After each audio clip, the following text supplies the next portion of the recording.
नमस्कार। एक बार फिर से मैं आप सभी के सामने उपस्थित हूँ बेहद महत्वपूर्ण टॉपिक के साथ। आप सभी जानते हैं जब से अफगानिस्तान में तालिबान सरकार आई है तब से नए नए फरमान जारी कर रही है, चाहे वो महिलाओं की आवाज को प्रतिबंधित करना हो, चाहे वो महिलाओं को क्रिकेट से प्रतिबंधित करना हो, चाहे महिलाओं को स्कूल भेजने से प्रतिबंधित करना हो। लेकिन यहाँ पर एक नया फैसला लेकर के आई है तालिबान सरकार और उनका कहना है कि शरिया में क्रिकेट खेलना हराम है, इसलिए क्रिकेट को हम अपने देश से बैन कर रहे हैं। इसका मतलब सीधा सीधा ये है कि अब अफगानिस्तान टीम आपको कभी देखने को नहीं मिलेगी। लेकिन यदि बात की जाए तो वर्तमान में अभी आपका जो मैच है इंडिया के साथ अफगानिस्तान का होना है, इसलिए जो अफगानिस्तान टीम है वो इंडिया में ही मौजूद है और उसके पीठ पीछे अफगानिस्तान में क्रिकेट को बैन किया जा रहा है। तो अब देखने वाली बात यह है कि क्या कभी अब अफगानिस्तान टीम हमें दिखाई ही नहीं देगी, वो इतिहास में हो जाएगी कि हाँ पहले ऐसी टीम हुआ करती थी। तो इन सारी चीज़ों पर हम डिटेल एनालिसिस करेंगे। मेरा नाम है प्राची मिश्रा और संस्कृति आईएएस के इस प्लेटफॉर्म पर आप सभी का स्वागत है। बाकी आपकी इस पर क्या राय है मैं अवश्य जानना चाहती हूँ कि इस तरीके से क्रिकेट टीम को बैन कर देना जो इंटरनेशनल लेवल पर खेल रही है, अच्छा खासा खेल रही है, नाम कमा रही है, थोड़ी अब उसकी जो पोजीशन है वो भी अच्छी होती जा रही है। बहुत सारे ऐसे क्रिकेटर्स हैं अफगानिस्तान के जो बहुत ज़्यादा फेमस हैं, तो अब उनके फ्यूचर का क्या होगा, जो क्रिकेट खेलते हैं उनके फ्यूचर का क्या होगा और क्या हमें सारी चीज़ें जो बदलाव है वो देखने को मिल सकते हैं। आप अपने पॉइंट ऑफ व्यू पर जरूर रखिएगा। चलिए टॉपिक को डिटेल में डिस्कस करेंगे, लेकिन इससे पहले देख लेते हैं एक महत्वपूर्ण सूचना कि हिंदी दिवस के अवसर पर आप सभी को 75% का डिस्काउंट दिया जा रहा है। ये जो ऑफर है 13 से 16 सितंबर तक है। इसमें सभी online live pen drive test series and DLP courses पर आपको 75% की छूट मिलने वाली है। इसके तहत ये कोर्सेज आपके उपलब्ध होंगे। आ जाते हैं न्यूज पर। न्यूज है क्रिकेट बैन। इस देश में क्रिकेट पर लगेगा बैन। तालिबान के सुप्रीम जो लीडर हैं उन्होंने इस बात का ऐलान किया है। आगे आ जाते हैं भाई, अब क्या क्या इसमें महत्वपूर्ण जानकारी है। और यहाँ पर जो बार बार कहा जा रहा है ना शरिया लॉ शरिया लॉ शरिया लॉ, कि शरिया लॉ में ये लिखा है, शरिया लॉ में ये लिखा है, आज मैं आपको बताती हूँ कि एग्जैक्टली शरिया लॉ में क्या बातें कही गई हैं। शरिया लॉ में क्या वाकई महिलाओं को ऐसे खुद को ढक करके रखने के लिए और हर चीज से प्रतिबंधित करना, उनको पढ़ाई नहीं करने देना, जॉब नहीं करने देना, ये शरिया लॉ में लिखा है? तो ये भी आज हम जानेंगे। चलिए आ जाते हैं टॉपिक पर। अफगानिस्तान टीम ने बहुत कम समय में अंतर्राष्ट्रीय क्रिकेट पर गहरी छाप छोड़ने में सफलता पाई है, मगर अब धीरे धीरे एक टॉप टीम बनने की चाह में बाधा आ गई है। रीजन ये है कि अफगानिस्तान में इस समय तालिबान सरकार है जो पहले से ही महिलाओं के खेलने पर रोक लगा चुकी है। तो अफगानिस्तान की महिला टीम नहीं है और कोई भी मतलब महिलाएं किसी भी गेम्स में नहीं जा सकती हैं, ये उन्होंने कह दिया है। तो महिला तो वैसे भी नहीं खेल सकती हैं। लेकिन अब कुछ रिपोर्ट्स ऐसी आपकी कह रही हैं कि तालिबान के जो लीडर हैं उन्होंने देश में क्रिकेट पर पूरी तरीके से प्रतिबंध लगाने का आदेश दे दिया है कि जो क्रिकेट है उसको पूरी तरीके से बैन किया जाए, चाहे वो यहां पर अफगानिस्तान के अंदर कोई खेल रहा हो या फिर इंटरनेशनल लेवल पर जाकर के कोई वहां पर खेल रहा हो। आगे आ जाते हैं। हालांकि इस विषय पर अभी सामने आकर के कोई आधिकारिक सूचना ना ही उनके लीडर ने दी है और ना ही उन्होंने बताया है कि हम किन किन फॉर्मेट्स पर बैन लगा रहे हैं। अभी सिर्फ इतना कहा गया है कि हम इस पर बैन लगा रहे हैं और किस तरीके से लगा रहे हैं, यानी कि क्या क्राइटेरियाज है, ये सारे क्राइटेरियाज अभी यहाँ पर डिस्क्लोज नहीं किए गए हैं तालिबान सरकार के द्वारा। तो जैसे ही डिस्क्लोज किए जाएंगे वो भी मैं आप लोगों को बता दूंगी। फाइनली अभी इतना कहा गया है कि ये हमारा जो क्रिकेट है ये खेल देश के अंदर गलत माहौल पैदा कर रहा है, ऐसा कहना है तालिबान सरकार का, और ये शरिया के विरुद्ध है, इसलिए हम इसको बैन कर रहे हैं। सिर्फ इतना स्टेटमेंट देकर के उन्होंने चीजों को छोड़ दिया है। चलिए अब बात कर लेते हैं अफगानिस्तान टीम की, जो कि इस टाइम भारत में है। अफगानिस्तान टीम भारत में है, जहां ग्रेटर नोएडा में उसे न्यूजीलैंड के साथ टेस्ट मैच खेलना था, मगर खराब मौसम और साथ ही साथ मैदान की खस्ता हालत के कारण ये मैच आपका रद्द हो चुका है। फिलहाल अफगान टीम के टेस्ट और वनडे कप्तान शहमतुल्लाह शहीदी हैं। ठीक है, आगे बात करते हैं। अफगानिस्तान के कुछ बेहतरीन खिलाड़ी हैं जिनका नाम हम जानते हैं। राशिद खान हो गए, मोहम्मद नबी हो गए, मुजीबर उर रहमान समेत कई खिलाड़ी ने अंतर्राष्ट्रीय स्तर पर क्रिकेट की मदद से अपनी पहचान बनाई है और इनसे इनकी पहचान छीन लेना, क्रिकेट छीन लेना, यानी कि इनसे इनका जीवन छीन लेना। कोई किसी चीज में अपनी पहचान बना रहे हो और आप उसको खत्म कर रहे हो, तो वो इंसान खत्म हो गया, कुछ नहीं है उसके पास, फिर वो नया क्या करेगा जाकर के। ठीक है, तो दिस इज नॉट गुड ना। आगे बात करते हैं। ये क्रिकेट दुनिया भर में फ्रेंचाइजी क्रिकेट खेल करके खूब सारी कमाई करते हैं जो क्रिकेटर हैं ये, और साथ ही अफगानिस्तान का नाम भी ये रोशन कर रहे थे। अफगान क्रिकेट टीम में काफी जो टीम है वो अभी काफी आगे बढ़ चुकी है और यहाँ तक कि उसने T20 वर्ल्ड कप 2024 सेमीफाइनल तक का सफर तय किया था। सेमीफाइनल में उसे दक्षिण अफ्रीका के खिलाफ हार झेलनी पड़ी थी। अब बात कर लेते हैं ये जो शरिया शरिया शरिया हर टाइम हम सुनते रहते हैं, एग्जैक्टली व्हाट इज शरिया, और शरिया में महिलाओं को और ये जो गेम्स हैं क्या कहे जाते हैं ये भी समझेंगे। देखिए शरिया क्या है अभी ये समझते हैं। कुरान, हदीस और पैगंबर मोहम्मद की जो सुन्नतें हैं उन पर आधारित जीवन जीने का तरीका, उन्होंने कुछ बातें कही, उन बातों को किताबों में लिखा गया और कैसे जीवन जीना है ये सारी चीजें उन्होंने बताई, तो उनको किताबों में लिख दिया गया और उसको एक शरिया लॉ बना दिया गया। किसके द्वारा कही गई बातें? कुरान, हदीस और पैगंबर की सुन्नतों पर आधारित जीवन जीने का तरीका है आपका शरिया। ठीक है, दुनिया के कई देश में पूरी तरह तो कई देशों में आंशिक रूप से आपका शरिया कानून लागू होता है जो आपके मुस्लिम कंट्रीज हैं।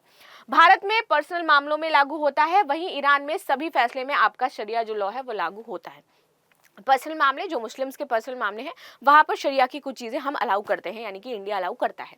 ठीक, आगे आ जाते हैं कहां कहां पर आपका शरिया लागू है। तो देखिए यहाँ पर मिस्र में पूरी तरीके से लागू है, इराक में है, बहरीन में है, ईरान में है, अफगानिस्तान में है, पाकिस्तान, कतर, संयुक्त अरब अमीरात, ब्रुनेई, मलेशिया, इंडोनेशिया, मालदीव्स में है, यमन में है, सऊदी अरब में है, सूडान में है और नाइजीरिया में है। लेकिन अगेन इन सारी कंट्रीज में शरिया लागू है, लेकिन इन सारी कंट्रीज में महिलाओं की स्थिति, शिक्षा, घूमना, खेल अलग है।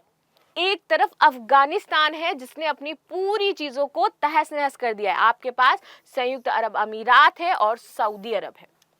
इनको देख लीजिए कितने ज्यादा डेवलप हो रहे हैं, कितना पैसा इनके पास है, कितनी सारी चीजें हैं। ठीक है, तो यहाँ पर सबने ना अपने अपने अकॉर्डिंग इस चीजों को लागू कर रखा है, अपने अपने कुछ रिस्ट्रिक्शन। अब यहाँ पर पता है क्या आ जाता है, यहाँ पर आ जाता है कि कैसे हमें अपना वर्चस्व कायम करना है, पितृसत्तात्मक व्यवस्था हमें कैसी लानी है। तो इस वजह से सबने अपने अपने तरीके से शरिया को फॉलो करवाया है और देश में लागू करवाया है। तो ये है रियल चीज। जो बार बार हम शरिया कहते रहते हैं ना, ये that's literally not। चलो आगे आ जाते हैं। अब बात कर लेते हैं, क्या शरिया कानून में महिलाओं को कोई अधिकार नहीं दिए गए हैं? ठीक है, यदि हम धर्म की ही बात कर ले रहे हैं, जाति की ही बात कर ले रहे हैं, तो क्या धर्म कोई ऐसा कहता है कि महिलाओं को पढ़ने की इजाजत ना दी जाए या महिलाओं को जीवन जीने का ही अधिकार नहीं है? वैसे तो हमारा फंडामेंटल राइट है। यदि मैं इंडिया की बात करूं, मैं किसी अदर कंट्री की नहीं जा रही हूँ, इंडिया की बात करूं, और इंडिया में यदि कोई मुस्लिम महिला रह रही है तो उसके पास भी ये अधिकार है, ये उसका फंडामेंटल राइट है कि वो पढ़ेगी, वो लिखेगी और वो आगे बढ़ेगी। उसको कोई नहीं रोक सकता, उसका शरिया लॉ भी नहीं रोक सकता है। फिर भी आगे बात कर लेते हैं।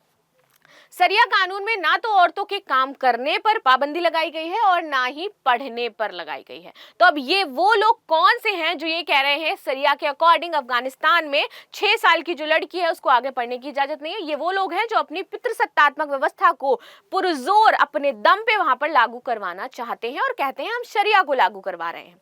चलो आगे आते हैं। नबी ने भी, जिन नबी की वो लोग दुआ करते हैं, सलाम करते हैं, जिनके वो जो सुन्नतें आयतें हैं जिनको वो पढ़ते हैं, तो यदि उनकी बात की जाए तो नबी ने भी अपनी औरतों को इतनी सख्ती से नहीं दी, ना ही उनके ऊपर इतनी सख्ती बढ़ती थी।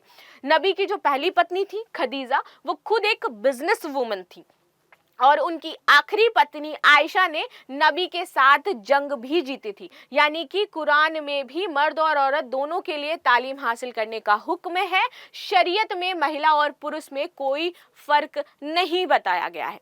आगे देख लेते हैं। जो अधिकार पुरुषों को है वही महिलाओं को है। इस्लाम में औरतों को काजी बनने का भी हक है। औरतें मर्दों के साथ जंग भी लड़ती थीं। ज्यादातर इस्लामिक किताबें पुरुषों ने लिखी हैं, इस वजह से व्याख्या भी पुरुष केंद्रित है। ये बात है और ये रियल चीज जो मैं आपको बता रही हूँ, क्योंकि उन्होंने इसको क्या किया, डिफाइन किया, उन्होंने इसको ट्रांसलेट किया। और जब उन्होंने ट्रांसलेट किया तो अपने माइंडसेट के अकॉर्डिंग ट्रांसलेट किया कि एक महिला पर हम कैसे अपना अधिकार जमा सकते हैं, हम एक महिला को कैसे दबा सकते हैं। क्योंकि सभी को पता है जब महिला उठ करके खड़ी होती है तो बहुत सारी चीजें जो हैं वो चेंज हो जाती हैं। ठीक है, जब तक हम सिर्फ एक महिला को हद सिखाएंगे तब तक आपको कोलकाता रेप केसेस जैसी जो चीजें हैं वो देखने को मिलती रहेंगी। तो हद पुरुषों को भी सिखानी चाहिए कि उनकी क्या है।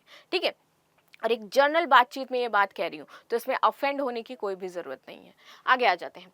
कुरान में केवल हिजाब की बात है, जिसका मतलब है पर्दा। यहाँ पर पर्दा कहा गया, यहाँ पर अब ये पर्दे को डिफाइन नहीं किया गया कि कैसा पर्दा होना चाहिए। अब पर्दे में आप ऊपर से लेकर नीचे तक उनको ढक दो, चाहे आप उनके ऊपर बोरा लपेट दो, चाहे उनकी सिर्फ आंखें दिखाओ, चाहे उनके सिर्फ मुंह दिखाओ, चाहे उनका सिर्फ सिर दिखाओ, यहाँ पे सिर्फ पर्दा कहा गया। पर्दा को डिफाइन किसने किया? जो आगे लिखने वाले लोग थे, जो मौलवी थे, जो काजी थे, उन्होंने अपने अकॉर्डिंग डिफाइन किया कि क्या पर्दा होना चाहिए। इसके बाद भी सांस्कृतिक मतभेदों की वजह से पर्दे की अलग अलग व्याख्याएं हैं, जो मैं आपको अभी यही डिफाइन कर रही थी। कई देशों में हिजाब को बुर्का समझकर उसे ही अनिवार्य कर दिया गया है कि बुर्का क्या है, यही हिजाब है और इसको अनिवार्य कर देना चाहिए। आगे देख लेते हैं। जब महिलाओं को शरिया में इतने अधिकार दिए गए तो फिर इतनी सख्ती क्यों होती है? अगेन, शरिया कानून महिलाओं को बराबरी का दर्जा देता है, अगर शरिया की बात की जा रही है एग्जैक्टली देन।